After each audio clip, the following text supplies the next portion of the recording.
Halo generasi Smart, pada video pembelajaran matematika kali ini kita akan membahas tentang laju perubahan fungsi trigonometri dengan tujuan pembelajaran yaitu menentukan kecepatan, percepatan, dan laju perubahan fungsi trigonometri. Bersama saya, Muhammad Arif. Yuk simak video ini sampai selesai.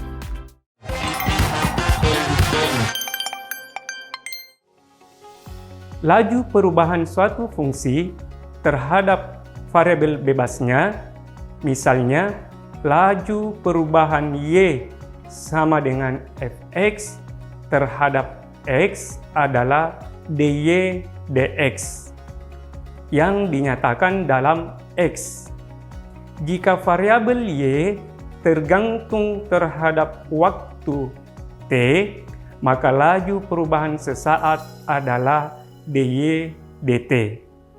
Penggunaan pertama dari laju perubahan fungsi trigonometri yang pertama adalah kecepatan.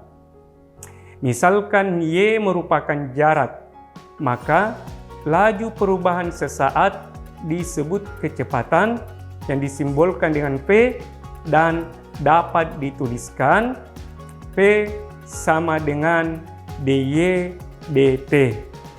Kemudian yang kedua adalah percepatan. Laju perubahan sesaat dari kecepatan akan menghasilkan percepatan yang disimbolkan dengan A. Dituliskan dalam rumus A sama dengan dp dt.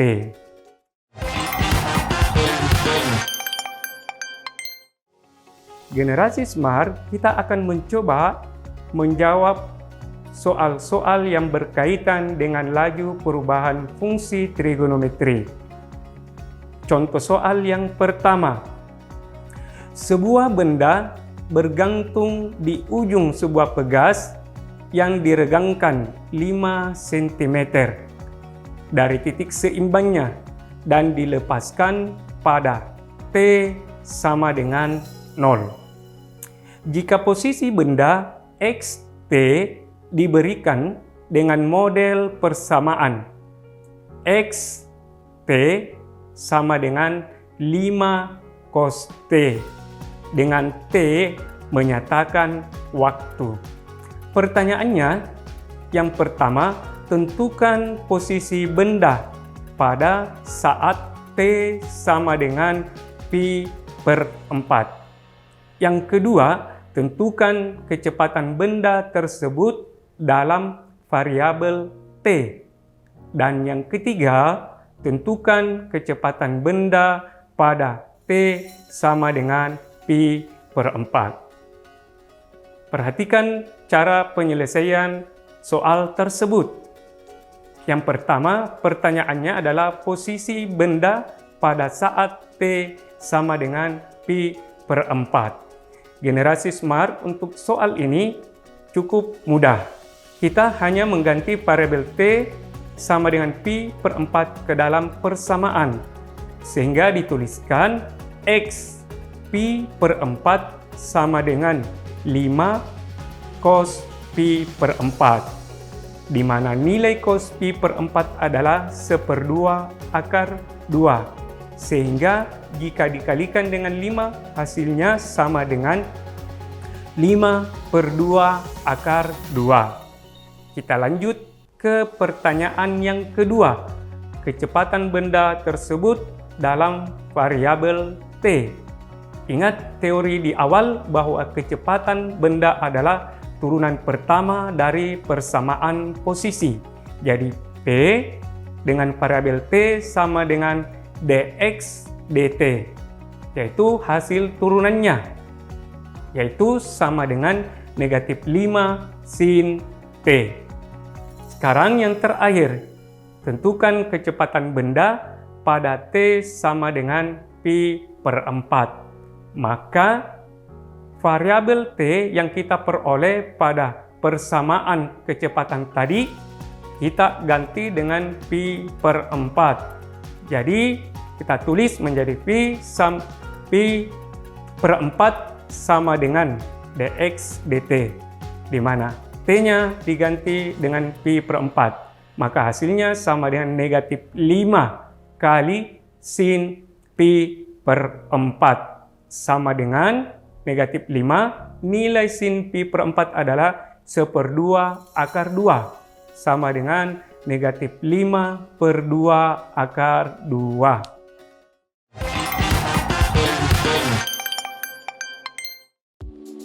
Generasi Smart, kita akan lanjut ke contoh soal yang kedua. Di mana soal yang kedua ini selain kecepatan, kita juga menentukan percepatannya.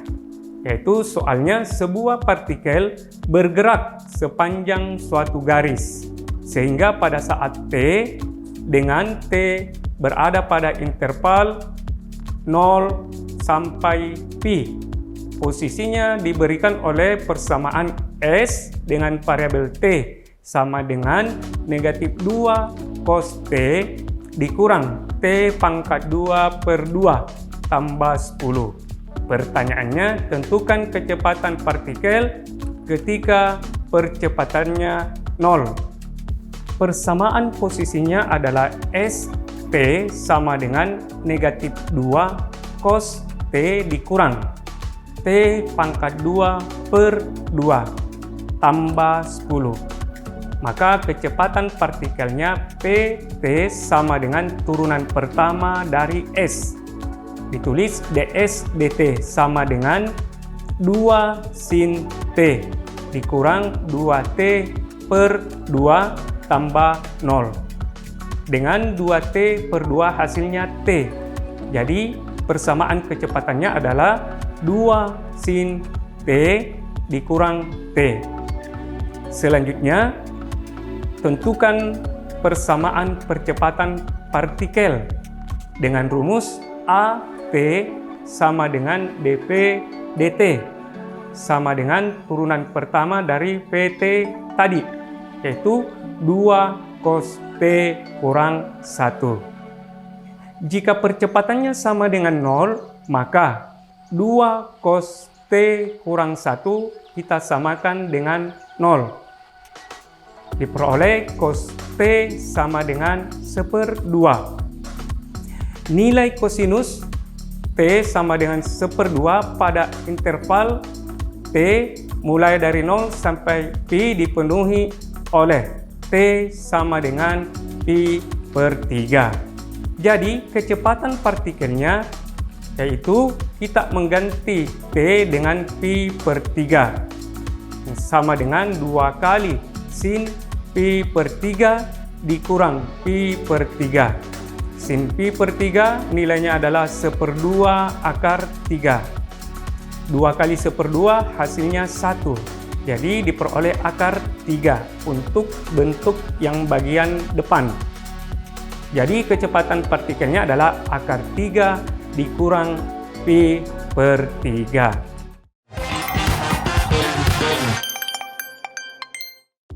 Generasi Smart, kita akan lanjut ke contoh soal yang ketiga.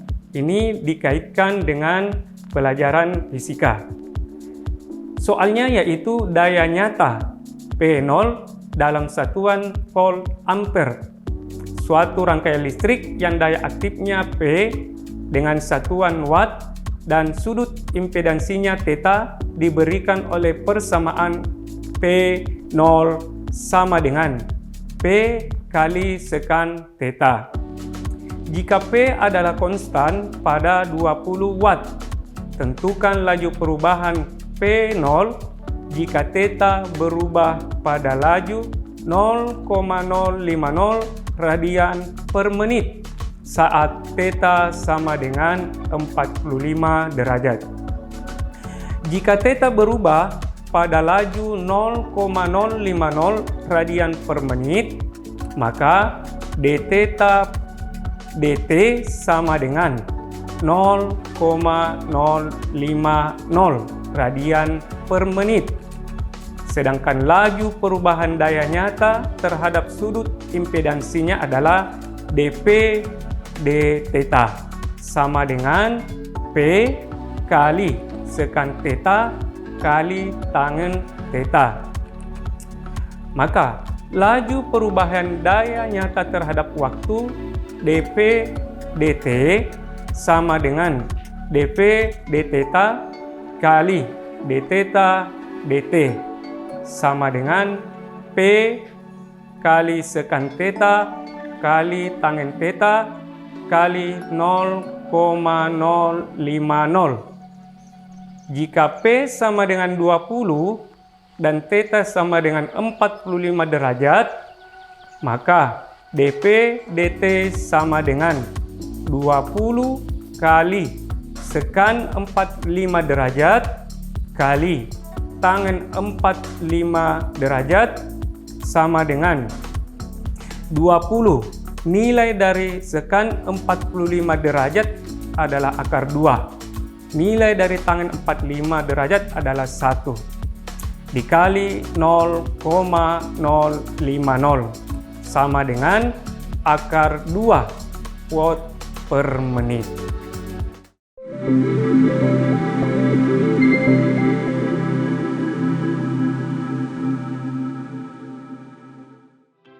Semoga membantu ya generasi smart. Sampai jumpa pada pembahasan soal selanjutnya. Salam Smart School, generasi smart berkarakter cerdas.